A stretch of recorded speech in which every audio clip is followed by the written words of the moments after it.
మేషరాశి వారికి ఈ వారం అనుకూలమైన ఫలితాలు గోచరిస్తున్నాయి. వృత్తి ఉద్యోగాల పరంగా చిన్నపాటి ఏవైనా ఇబ్బందులు ఉంటే అవి సమస్యపోతాయి. నూతన ఉద్యోగ ప్రయత్నాలు కలిసి వస్తాయి. ఒక మంచి ఉద్యోగం వస్తుంది.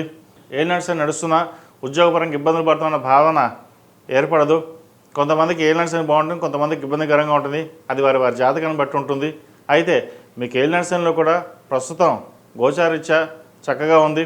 ఇటు భాగ్యాధిపతి వ్యయాధిపతి అయిన గురువు చతుర్థంలో బలంగా ఉన్నారు. స్థిరాస్తులకు సంబంధించిన విషయ వ్యవహారాలు సానుకూల పడతాయి. ఒక స్థలాన్ని కానీ ఇంటి కానీ కొనుగోలు చేస్తారు. అదేవిధంగా విదేశాల్లో ఉన్నవారికి ఉద్యోగ ప్రయత్నాలు చక్కగా కలిసి వస్తాయి.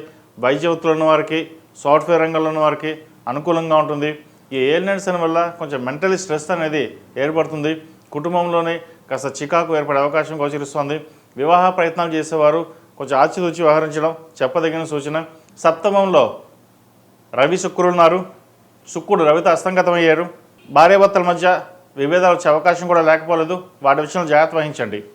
అదేవిధంగా సంతానం సంబంధించిన విషయ వ్యవహారాలు సానుకూల పడతాయి. విద్యా అవకాశాలు చక్కగా ఉన్నాయి. విద్యార్థులకు మంచి అవకాశం అని చెప్పొచ్చు. మీరు ఎదుగుదలకు ఇదే ఒక మంచి అవకాశం అని గుర్తుపెట్టుకోండి.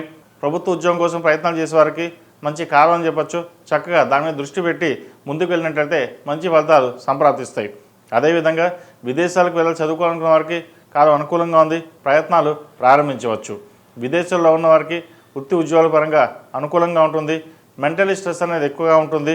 ప్రతిదీ డీప్గా ఆలోచించి చిన్న విషయాన్ని కూడా ఎక్కువగా ఆలోచించడం అనేది జరుగుతుంటుంది. అటువంటి కాకుండా ప్రాక్టికల్గా ఉండి వాస్తవాలు గ్రహించి ముందుకు వెళ్ళడం అనేది చెప్పదగినది. ఈ రాశిలో జన్మించిన స్త్రీలకు వృత్తి ఉద్యోగాల పరంగా, వ్యాపార పరంగా సానుకూలంగా ఉంటుంది. అయితే ఏదైనా ఒక నిర్ణయం వచ్చినప్పుడు డెసిషన్ మేకింగ్ అనేది ఉండదు. 10 పరులుగా ఆలోచిస్తారు. అటు వెళ్దాం, ఇటు వెళ్దాం, ఎలా ఉంటుంది అలా ఉంటుందని ఒక భావన ఎక్కువగా ఉంటుంది. ఒక ఉద్యోగంలో కావచ్చు, వ్యాపారంలో కావచ్చు, స్థిరమైన నిర్ణయాలు తీసుకోలేకపోతారు.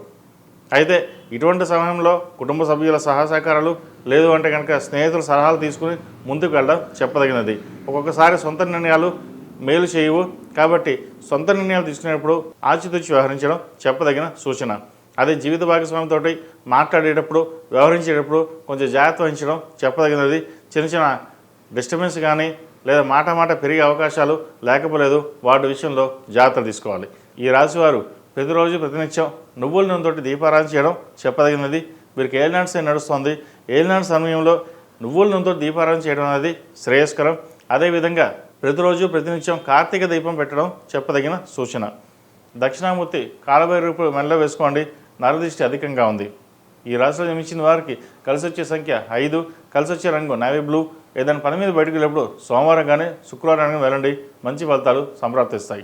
ఈ పూజా స్టోర్ .in పసుపు కుంకుమ నుంచి దేవతా విగ్రహాల దాకా అన్ని రకాల పూజలు, వ్రతాలు, వివాహం, గృహప్రవేశం, హోమాది శుభకార్యాలకు కావలసిన పూజా సామాగ్రి అంతా ఒక్క క్లిక్తో మీ ఇంటి వద్దకే. నేడే ఆర్డర్ చేయండి మీ ఈ పూజా స్టోర్ .in లో. One stop for all puja needs.